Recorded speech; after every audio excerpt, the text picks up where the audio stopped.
Alright guys, welcome to a new video. In today's video, we're going to be talking about the long-term approach to marketing. And we're going to begin the whole marketing process. I guess you could think of this as a bridge between the actual marketing and getting traffic. And what this is we're talking about the SEO portion for today. Okay, so just to be clear, when everybody's watching this and everybody's going through building their stores, understand that SEO is one of those things that you don't actually see take place until you actually see the results, if that makes sense.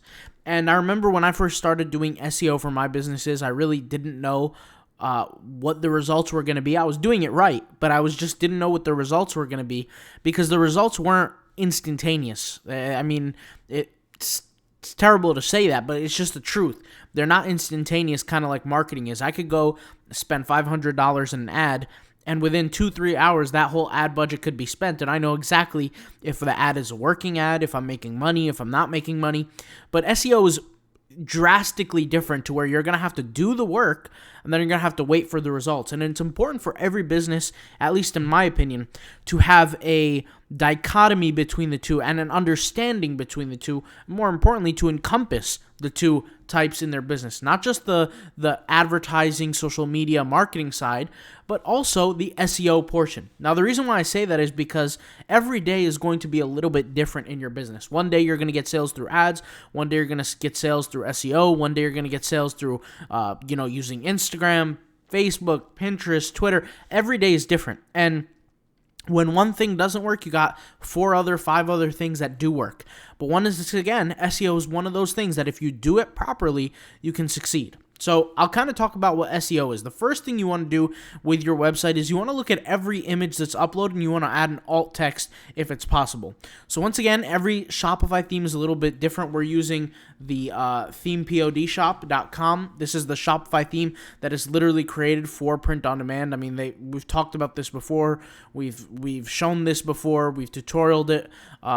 I mean, you guys know how it is. I've made videos on this, so you guys can go ahead and check it out. I'll always leave the link in the description to that theme, and this is the theme that you're looking at right now. It's for print on demand, right? So let's say, for example, this grid builder. This is an image. Yes, it's a banner, but it's an image. So I'll go over here, and what I'm going to do is I'm going to add alt text to this image. Now, Shopify has a nice little feature to where, and most web builders do have this feature, to be 100% honest, but you need to add alt text for what that image is. Now, alt text actually has a function. So for those who don't know, originally alt text was never created for SEO purposes. It was created for the blind people, no offense. I mean, not to be offensive, but it's for blind people. On the internet, when you have something like Instagram or something like that, when you have the ability to add alt text, consumers who are blind are able to click on a specific image. Well, I honestly have no idea how they can. I mean, once again, I'm not in that world, but really what it's for is it is descriptive text for what the image is. However, it's common practice now for individuals to use alt text to represent what the image is, like almost descriptive text. And when people do searches on Google, they'll find it. And you can actually go on Google and do research on what is alt text. And essentially, it's alt text that describes the image, but it was originally made for people who are blind, believe it or not. And so Instagram still uses it till this day for people who have visual impairments and things like that. But search engines use it to help you rank, right? To help understand what the actual image is. So what we're going to do is we're going to add alt text from an SEO standpoint. Now, let's talk about what this SEO standpoint is. There's a lot of different tools out there. You have SEMrush, you have Ahrefs, you have the SEO kit. You have so many different SEO-based tools that show a comparison between search volume and the actual keyword. So I'll just go ahead and pop into a software here, and I'll just pause my screen and I'll show you exactly what I'm talking about.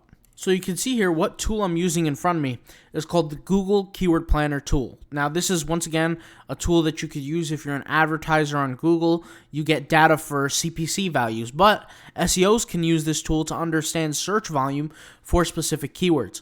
And all the different tools that are out there, the SEMrushes, the Ubersuggest, all these kind of things, they pull data from this actual tool. So let's go ahead and go into our website. Now, remember, for every image, we're describing what the image actually is. So in my case, it could be very simple. I could type something like Irish hat or signature Irish flag hat or Irish flag hat. Now you could do some research on those specific keywords, and I could type in here Irish flag hat, and I could perform a search.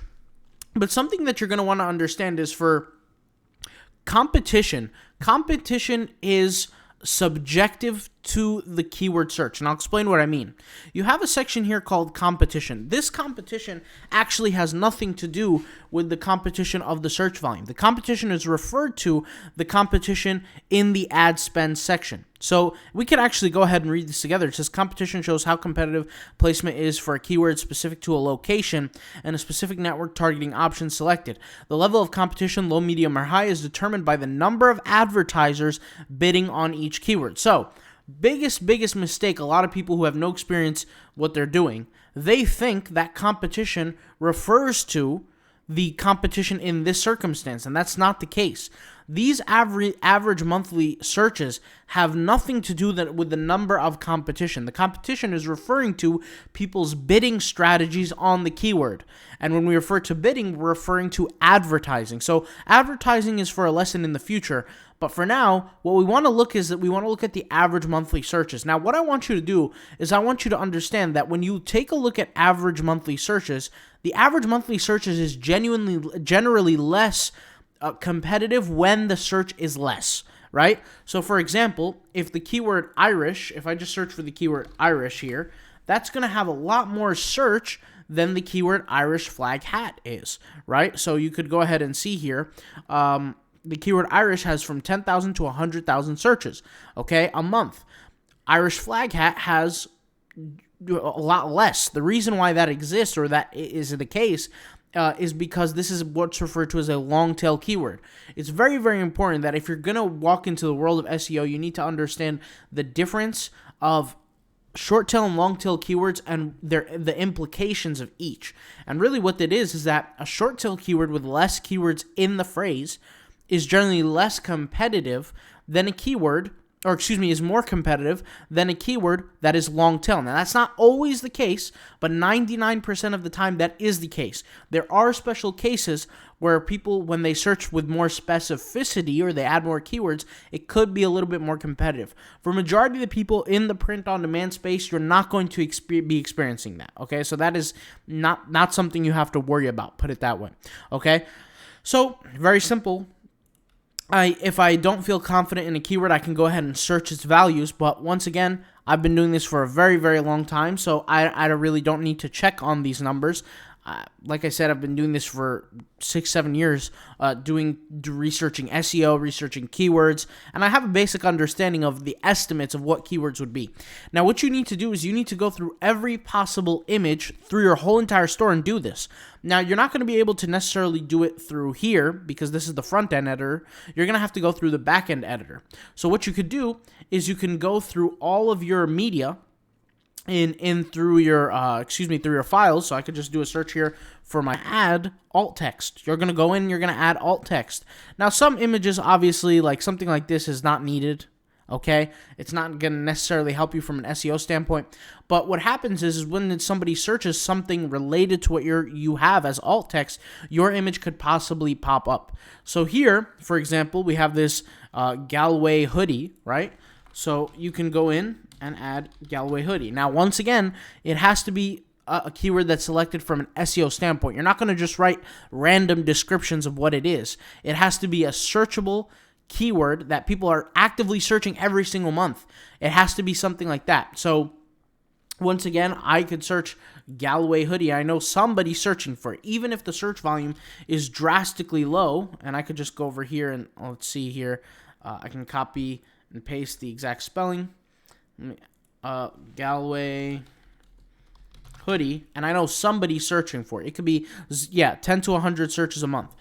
This is enough for me. It's not necessarily something that I have to worry about. But regardless, when I add this, and this is where it all comes together, guys. When you add your alt text, what you're doing is you're telling Google, you're telling the internet that this is what my website encompasses. But what happens is when you start adding more content, blogs, when you add product descriptions that include certain keywords, then what's going to happen is Google is going to look at you like an authority on a particular level. You might be on a low level, high level, whatever. The more content you add, you're going to start to become an authority. You're going to start to develop that way in a period of months, okay? Few months, 5 months, 10 months. Once again, it depends how competitive your niche is. Competition does make a drastic difference. People who are in more competitive niches will have to wait longer periods of time. People who are in less competitive niches are going to have to wait less periods of time. And you picking the right products and marketing the right products and things like that and picking the right niches for your store is very important. A lot of people go for what they think is fun or what they think is cool. But the reality is that sometimes what you think is fun to sell doesn't mean that it's actually going to generate profit. So you're going to have to look at it from a mathematical point of view, point of view, that will actually be profitable. And that's really the beginning to SEO. The next thing we could take a look at is just our product pages.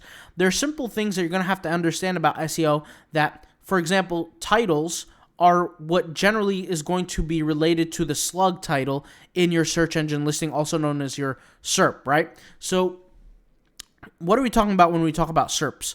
Let me go ahead and show you what I'm talking about. So if I go to Google here and I type in, let's just leave it at Google Translate, for example, right? This is the first link. Yes, this is like a little pop-up, but this is the first link. This section right here for the first link, this is all this data right here, second link, third link, 10th link. This is what's referred to as SERP data, okay? And the SERP data, or the SERP, is where you want to show up. You want to show up in the SERPs. And why this matters is if you're not on the top page, the first page, you're most likely not going to get seen nearly as much as the competition. When I say most likely, I mean 100% of the time. Let's be honest. Who goes to page 10 or page 15 to find a keyword or something? Nobody does that, okay? So with time, what Google's going to do is they're going to test your website. You might be in page 6, let's just say position number, 74 or like 54, whatever position. They're going to test you. They're going to move you up to 30 in one day. And they're going to see how people react to your link. And if they don't react positively, then guess what? You're at the back of the line again. They're going to move you up and down, up and down. That's why it takes a period of months for you to hold a ranking at a higher level. And I want to be clear that it's very possible that you can do that. Now, let's talk about some formalities that people think relates to help improve SEO, but it really doesn't. Okay, so the first thing is your tags. Your tags are great. They're good for really the main purpose is for organizational purposes in your Shopify store. Some people think that has to do with SEO. It could help SEO because you're adding content onto your website, but the effect of it, the benefit is so minimal compared to adding content or adding alt text or adding something that's actually meaningful to your website. The tags are used, and people might say, oh, it's great for SEO and this and that. What it's really great for is organizational purposes. Now, Google looks for organized websites to rank higher.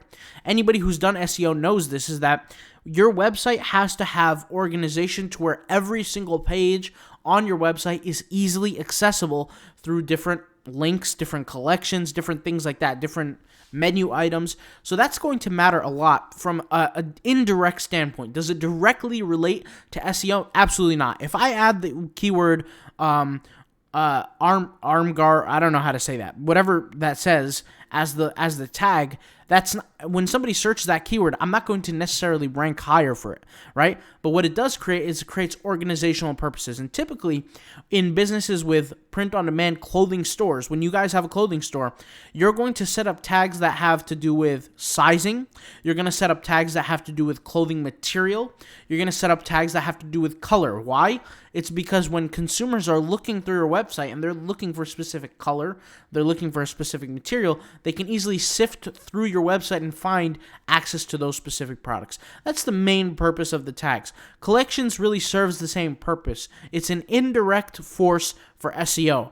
Remember that with SEO, guys, there's no real tricks. And that's the mistake that I thought. I thought there were tricks of the trade. There was magic to it. There is no real trick or magic, okay? You're going to have to create a website that is presentable to essentially Google, that Google believes that consumers who are going to use this are going to benefit off of it. And the way that they verify that data is they send people to your website. They put it at the top of search, and they see how your website behaves statistically with bounce rates and things like that compared to your competitors, okay? So we went over a few things. The next thing we're going to go over is this section here called the SERP. And once again, I already went over this. Some people call this slug. Some people call this the SERP, right? Anyways, the slug is referred to the actual URL. So if you look here, there's this blue text right under it is this domain or this URL. This is what's referred to as the slug, or the section that is behind the actual domain. That's referred to as the slug. The slug tells individuals what the product is. Okay, that's really what it's made for. You don't want to give any kind of false advertisement here. If this is for example, a shirt that says whatever that says, Armgot Ireland shirt, I'm literally going to take this, copy it, and paste it as my slug. That's it. It's just that simple. Kind of like that, right? And the reason why I'm doing this, and I actually want to make sure it's spelled correctly, the reason why I'm doing this is because I'm telling Google this is exactly what it sounds like it is. So the slug and the URL handle has to somewhat match your title for long-term success. So you could see here, my long-term success, my title does match the URL handle. But what I could also do is I can add additional text to my URL. There's a lot of people who get scared to add additional text. You don't have to be scared. You could type extra text in your title. It's not going to necessarily hurt. As long as there is some sort of content matching here, you're good to go.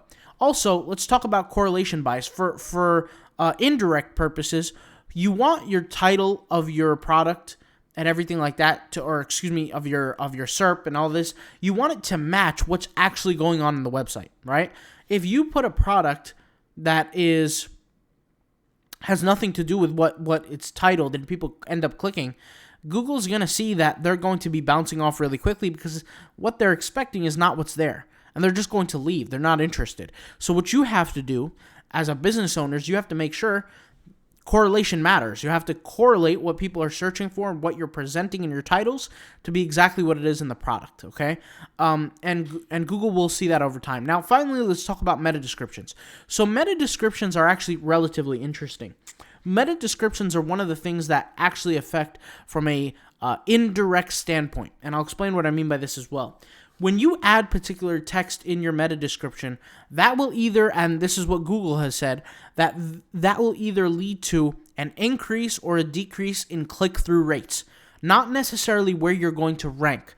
What I like to do is I like to include the text that's important in the slug and in the title, also somewhere in the meta description, but I also like to be creative with my meta descriptions. I don't necessarily have to have them all be the same.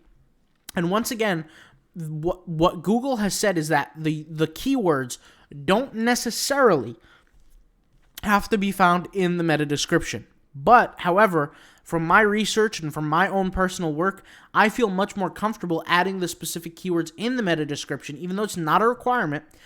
I like to do that just so that when somebody's actually searching for the keyword, it becomes bolded, and maybe that will grab a little bit of attention when somebody's performing a search. So I'll just give you an example. If I search here, Armgot Ireland shirt, if I look here, these words that I've searched, you can look in people's meta descriptions, and they become bold when they actually appear right here. Like right here, right here, right here. And these are examples that I like to use and things that I like to do simply because when it becomes a little bit bold, maybe it will drag somebody's attention just by a little bit. It doesn't even have to be a lot. For you to get that edge on consumers when you're creating different products and things like that and listing them on your Shopify website, that can make a very significant difference over a long period of time. Meaning, let's just say I have 100,000 visitors to my website, my competitors have 100,000. If I just get a benefit of just 1%, 1% of 100,000 is 1,000. It's 1,000 extra visitors. If my conversion rate is 5%, you could do the math on that, right? What's 5% of 1,000? I mean, you guys do the math. 10% is 100. That means 50 people, 50 extra customers off of a 1% extra click-through rate. So back to what I'm saying is that every little piece matters, at least in my opinion, and that's essentially how I set up the SEO. Now, there's one thing also that you could do is you can submit your website to the Google Search Console. Okay, so the way to do this is you have Google Search Console, and I'll just kind of show you what I'm talking about. You can go over here to Google Search Console, hit Start Now, create your account, and link your website to the Google Search Console, and they'll tell you where your website is succeeding, improving, things like that, where it needs improvement. And what that will do is that will help you long-term see the ranking of your website and how it's actually improving. But once again, I don't really want you to pay attention too much to the Google Search Console, I would say for the first 6 months. Because at the end of the day, after this video, everybody should know what to do. I mean, I've listed the things out. You're going to go and you're going to do those things. And then what you're going to do is you're going to work tirelessly on the other aspects of the marketing, the social media, the Instagram, the Pinterest, the YouTube, the Twitter, the whatever kind of thing you're doing, the TikTok even. You're going to create blogs. You're going to work on those things, and you're not going to focus too much on the console, because what happens is people typically sit there and they wait and they wait and they wait and they keep tracking the console, expecting results, but really you have to go out there and actually do the work to see more results, all right? So this is the little SEO beginners video for this. And yeah, that's pretty much it, and that's going to get you a good start to keep moving. And once again, we're going to have a lot of lessons on this, and I feel like I've spoken enough. I definitely talked more than 20 minutes, so there you go, all right? We'll talk to you guys later. Thank you guys for watching. Peace out. Bye.